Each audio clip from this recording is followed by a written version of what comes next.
Assalamualaikum warahmatullahi wabarakatuh. Perkenalkan, nama saya Ulfa Nur Ratnapuri dengan NIM C1 C024148. Saya mahasiswa S1 Prodi Akuntansi Universitas Jambi angkatan 2024. Pada kesempatan kali ini, saya sedikit menjelaskan tentang perhitungan PPh pasal 21 untuk karyawati, pindah tugas, dan upah. Materi yang pertama yaitu ada perhitungan PPh pasal 21 untuk karyawati. Sebagai contoh, seorang karyawati memiliki penghasilan sebagai berikut. Yang pertama, gaji bulanan sebesar 7 juta rupiah per bulan, tunjangan bulanan 1 juta, dan bonus tahunan sebesar 5 juta rupiah. Untuk perhitungannya, yang pertama penghasilan bruto tahunan. Gaji tahunan 7 juta dikali 12 sama dengan 84 juta. Yang kedua, tunjangan tahunan 1 juta dikali 12 bulan sama dengan 12 juta. Yang ketiga ada bonus 5 juta. Total penghasilan bruto dalam tahunan 84 juta ditambah 12 juta ditambah 5 juta sama dengan 101 juta. Yang kedua, pengurangan penghasilan bruto. Biaya jabatan maksimal 6 juta, iuran pensiun misalnya 1.200.000 per tahun.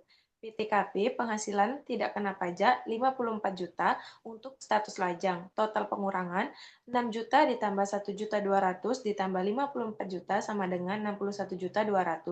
Yang ketiga, penghasilan kena pajak PKP. PKP-nya penghasilan bruto 101 juta dikurangi dengan penghasilan bruto sebesar 61.200.000 sama dengan 39.800. Yang keempat, menghitung pajak terutang. Untuk PKP hingga 50 juta sama dengan 39.800 dikali 5% sama dengan 1.990.000. Yang terakhir, menghitung tarif efektif rata-rata. TER 1.990.000 dibagi 101 juta sama dengan 1,97%. Pajak bulanan yang dipotong 7 juta dikali 1,97% sama dengan 137.900.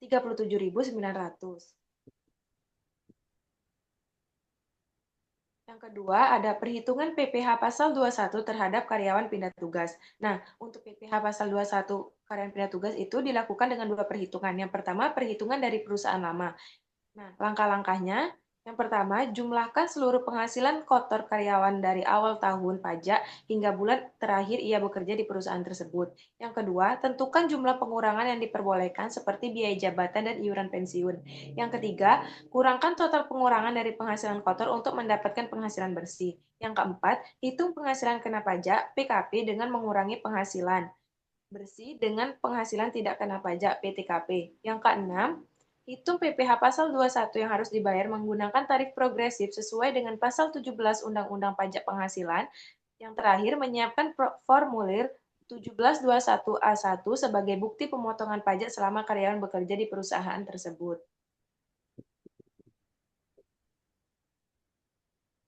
Langkah yang kedua yaitu perhitungan dari perusahaan baru. Yang pertama, dapatkan formulir 1721A1 dari perusahaan sebelumnya sebagai data awal. Yang kedua, hitung total penghasilan kotor karyawan mulai dari bulan pertama ia bekerja hingga akhir tahun pajak. Yang ketiga, gunakan metode TER untuk menghitung PPh pasal 21 setiap bulan dari bulan pertama hingga bulan November. Yang keempat, pada bulan Desember, hitung kembali PPh 21 untuk setahun penuh dengan menggunakan tarif progresif pasal 17 Undang-Undang Pajak Penghasilan. Yang kelima, pertimbangkan jumlah penghasilan pajak yang sudah dipotong di perusahaan sebelumnya dalam perhitungan. Yang keenam, hitung selisih antara total PPh 21 yang seharusnya dibayar dalam setahun dengan jumlah yang sudah dipotong di perusahaan lama dan bulan-bulan sebelumnya di perusahaan baru. Yang terakhir, lakukan penyesuaian pemotongan PPh 21 pada bulan Desember berdasarkan hasil perhitungan tersebut untuk memastikan jumlah pajak yang dibayarkan sesuai dengan ketentuan. Untuk contoh kasusnya, Tuan Andi berstatus lajang dan bekerja di PT BBB dengan gaji sebesar 15 juta per bulan, iuran pensiun 100.000 per bulan, pindah kerja pada 1 Juli 2021, Tuan Andi pindah ke PT CCC pada 1 Juli 2021 dengan gaji sebesar 17 juta rupiah dan iuran pensiun sebesar 150.000 per bulan.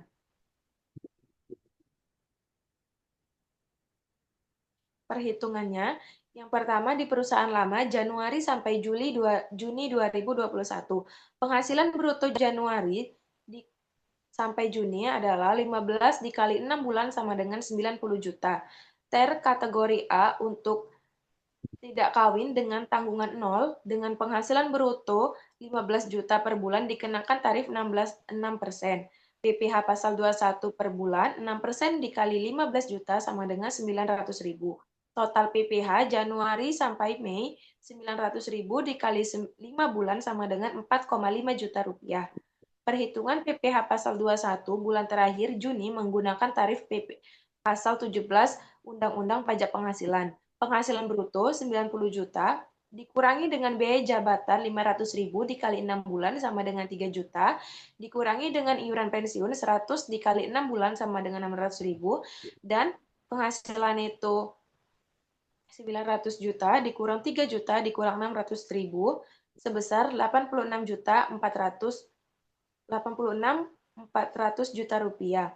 Penghasilan kena pajak setahun 86.400 juta rupiah dikurangi 54 juta rupiah PTKP dengan berstatus kawin dengan tanggungan 0 sama dengan 32.400 rupiah. PPh pasal 21 terutang 32,4 juta dikali 5% sama dengan 1,6 juta.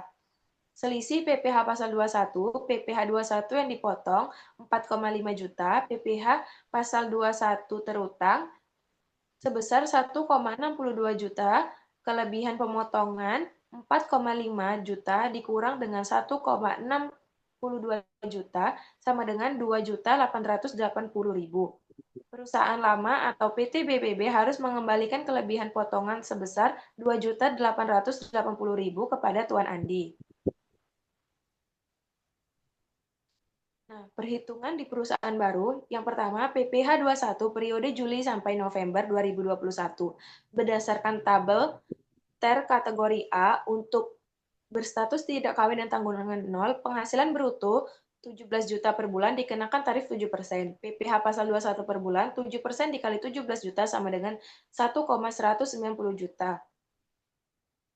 Total PPh 21 Juli sampai November 1,190 juta dikali 5 bulan sama dengan 5.950.000. PPh pasal 21 periode Desember 2021 pada bulan Desember perusahaan baru akan menghitung PPh 21 setahun penuh menggunakan tarif progresif sesuai pasal 17 Undang-Undang Pajak Penghasilan. Penghasilan bruto setahun 17 juta dikali 6 bulan sama dengan 102 juta. Dikurangi dengan biaya jabatan 5% dikali 102 juta sama dengan 5,1 juta. Maksimal 6 juta. Iuran pensiun 150.000 dikali 6 bulan sama dengan 900.000. Total pengurangan 5,1 juta ditambah 900.000 sama dengan 6 juta. Penghasilan itu setahun 102 juta dikurang 6 juta sama dengan 96 juta rupiah. Penghasilan kena pajak 96 juta dikurangi 54 juta, PTKP tidak kawin dengan tanggungan 0 sama dengan 42 juta rupiah. PPh pasal 21 terutang 42 juta dikali 5% sama dengan 2,1 juta. PPh pasal 21 yang harus dipotong pada bulan Desember, PPh pasal 21 terutang setahun dikurangi PPh 21 yang sudah dipotong dari bulan Juli sampai November sebesar 2,1 juta dikurangi dengan 5,950 juta sama dengan 3.850.000. Karena hasilnya negatif, maka pada bulan Desember tidak ada pemotongan PPh pasal 21. Sebaliknya, ada kelebihan pemotongan sebesar 3,850 juta yang harus dikembalikan kepada Tuan Andi.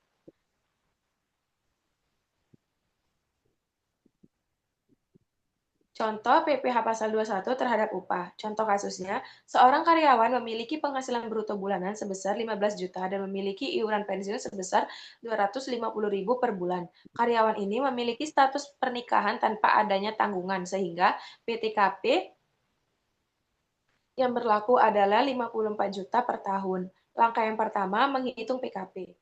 1. Total penghasilan bruto per tahun 15 juta dikali 12 bulan sama dengan 180 juta rupiah. Iuran pensiun per tahun 250.000 dikali 12 bulan sama dengan 3 juta rupiah. Biaya jabatan 5% dari penghasilan bruto tahunan maksimal 6 juta. Untuk PTKP tidak kawin dengan tanggungan nol sama dengan 54 juta rupiah sehingga PKP dihitung sebagai berikut.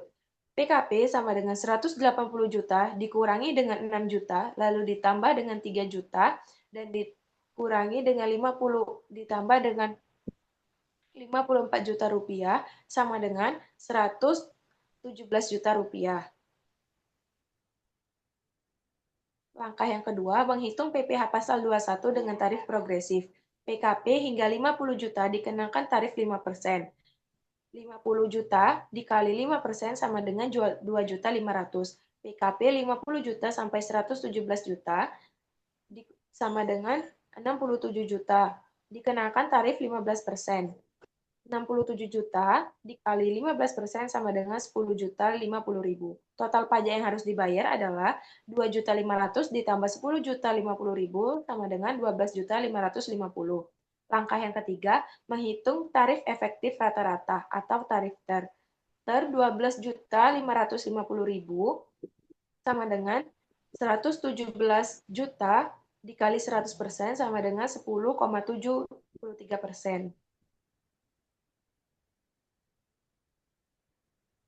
Yang terakhir, menghitung PPh pasal 21 bulanan. Dengan menggunakan tarif TER sebesar 10,73%, maka pemotongan PPh 21 bulanan adalah 15 juta dikali 10,73% sama dengan 1 juta 609.500 rupiah.